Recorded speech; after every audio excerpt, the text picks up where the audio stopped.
Hello, pour ceux qui ne me connaissent pas, je m'appelle Joe, coach holistique, je t'aide à me guérir de tes blessures. Voilà, on va regarder un petit peu les énergies de ce week-end, un petit peu les énergies, qu'est-ce qui se passe entre le masculin et la féminine. D'accord, j'espère que tu vas bien, j'espère que tu passes un bon week-end. Allez, on regarde un petit peu on regarde un petit peu ce qui se passe.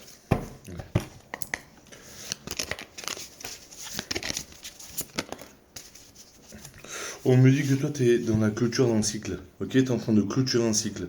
C'est-à-dire que tu as compris, tu es sûrement dans une relation sacrée et que tu es en train de clôturer. Clôturer, ça veut dire quoi? Que tu as compris qu'il fallait que tu soignes tes blessures pour te retrouver avec l'autre. Tu es en train de terminer un karma, un mauvais karma, c'est-à-dire que ton masculin, il t'est apparu dans ta vie et il t'a piqué sur tes blessures, sur l'abandon, la trahison, l'injustice et, euh, et l'humiliation. D'accord? Tu as compris que toi, tu devais soigner ces blessures-là tu as eu une pause avec cette personne-là pour pouvoir mieux te retrouver.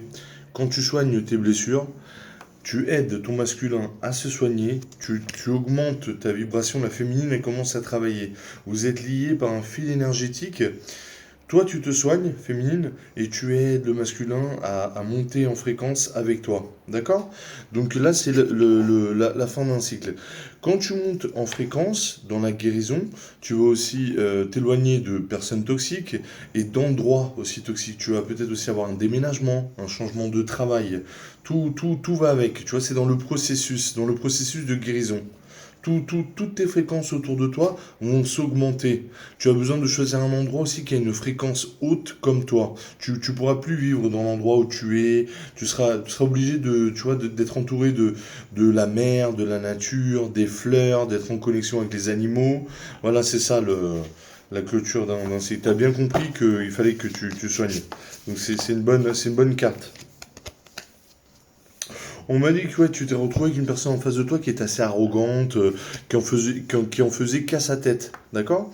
Une personne qui était, tu vois, qui avait beaucoup d'ego, une personne qui était un peu orgueilleuse, qui voulait pas se remettre en question.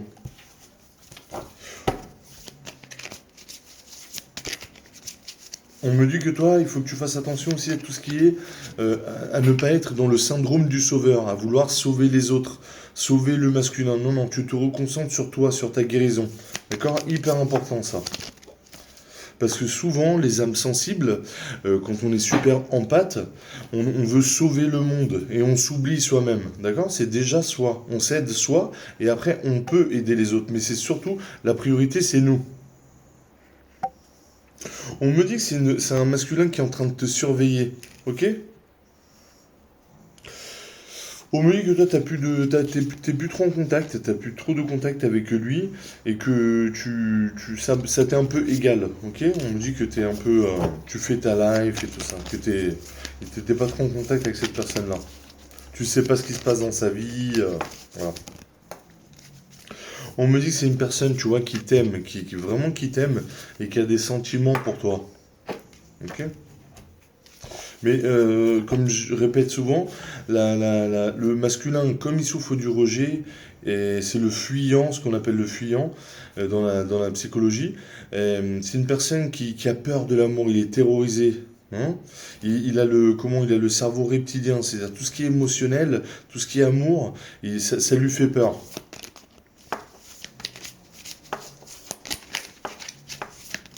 En général, c'est une personne qui s'est sentie rejetée dès l'enfance. C'est une personne qui n'arrive pas à dire non parce qu'il a peur d'être rejeté. C'est une personne qui va vouloir toujours faire plaisir aux autres pour pas être rejeté, voilà. À son entourage, à ses amis, à sa famille. On me dit que vous êtes dans ce parcours-là, vous êtes beaucoup tourné en rond, tourné en rond. C'était comme le serpent qui se mord la queue, ça s'en finissait pas. Vous n'avez pas compris les leçons, donc vous avez répété. C'était des schémas répétitifs. On me parle surtout chez lui, schéma répétitif, schéma toxique, ça s'arrêtait pas. Il arrivait pas à mettre des barrières avec les gens, avec sa famille. Il arrivait pas à s'imposer.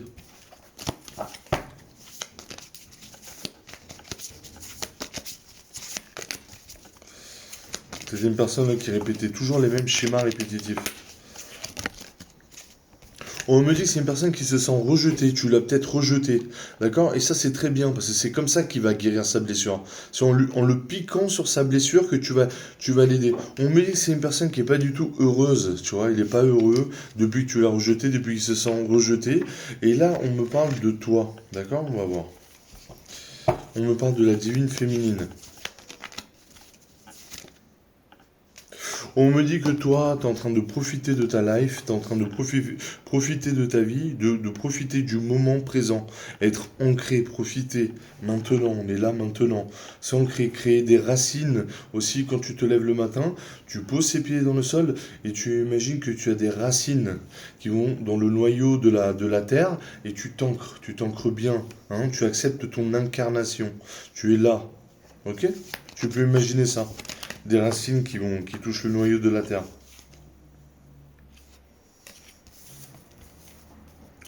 On me dit que maintenant, toi, tu es en train de retrouver, tu es en train de retrouver, tu vois, ta confiance en toi, tu es en train vraiment de retrouver ta souveraineté, tu vois, tu retrouves ta force en toi. T'as bien guéri et voilà, on peut plus te manipuler, on peut plus jouer avec toi. T'es en train de, tu veux te, aussi t'es en train de te, comment t'es en train de te concentrer sur toi et sur ton travail, sur ton abondance. Hein, et t'es sûr de toi, t'es en train de reprendre l'assurance, d'accord, la confiance en toi. C'est dans l'action qu'on acquiert la confiance en soi, d'accord? Si par exemple, je sais pas, tu aimes pas ton corps, tu vas faire du sport pour reprendre confiance en toi. Un exemple, hein. On me dit que toi tu crois en la magie de l'amour. Ok?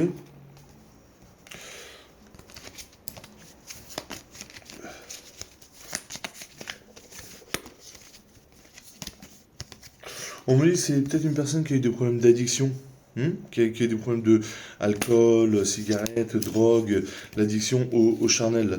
Et c'était une personne que, quand vous lui couriez après, il s'enfuyait, il jouait au chat et à la souris, vous voyez?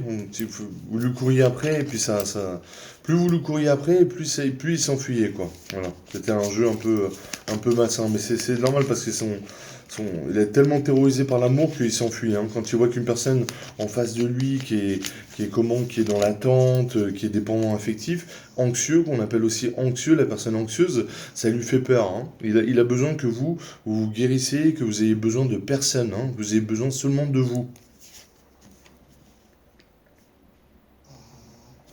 On me dit que vous étiez une personne un peu dans la dépendance affective, que vous le courriez un petit peu après, que vous étiez toujours là, un peu dans la dépendance affective, en train de le courir après.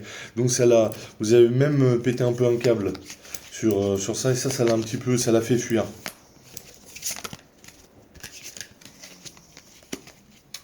On me dit que toi, tu vois, t'as eu des nouvelles, t'as su des choses qui t'ont pas plu, des choses qui étaient pas très belles, ça t'a un peu choqué.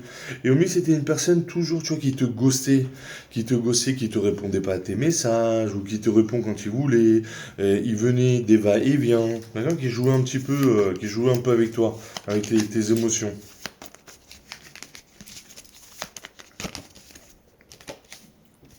On me dit que toi, maintenant, t'es une personne qui est heureux en tant que célibataire, que t'es bien dans ta solitude, que t'es bien avec toi, t'as pas besoin d'un homme ou d'une femme dans ta vie.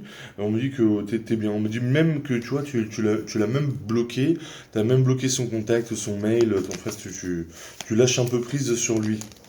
Ok? Toi, tu lui tournes le dos. Tu vois, on voit 9-9, tu vois. On me dit que tu lui tournes le dos. C'est bien, tu te reconcentres sur toi. Parce qu'il t'a fait beaucoup souffrir. Donc, tu as compris qu'il fallait se reconcentrer sur soi. Oui, sur soi. Et guérir ses blessures. Être bien, être dans le lâcher prise. Une fois que tu guéris, tu es bien avec toi. N'oublie pas que ta plus belle histoire d'amour, c'est avec toi. On me parle que toi, c'est comme si tu avais mis un peu une croix, d'accord, sur cette relation. C'est comme si, bon, tu t'en fous un peu, hein. C'est comme si tu avais mis, tu vois, une fin. On me dit que c'est un masculin peut-être qui a des soucis d'argent, ok? Et que lui, il se crée des faux comptes, il est en train de te surveiller en créant des faux comptes. On m'a dit que la spiritualité, elle est intervenue pour mettre fin à son ego. Il s'est pris des rayons karmiques, il s'est pris des choses. Le divin, il s'en est occupé. Toi, tu es aussi apparu dans sa vie pour justement mettre fin à son ego. Casser son ego, casser ses peurs, casser cette arrogance qu'il avait. Voilà. Bah écoute, c'est une belle guidance. Je vais te laisser là. Et je te fais un gros bisou. Passe un bon week-end. Et je te fais plein de gros bisous. Ciao!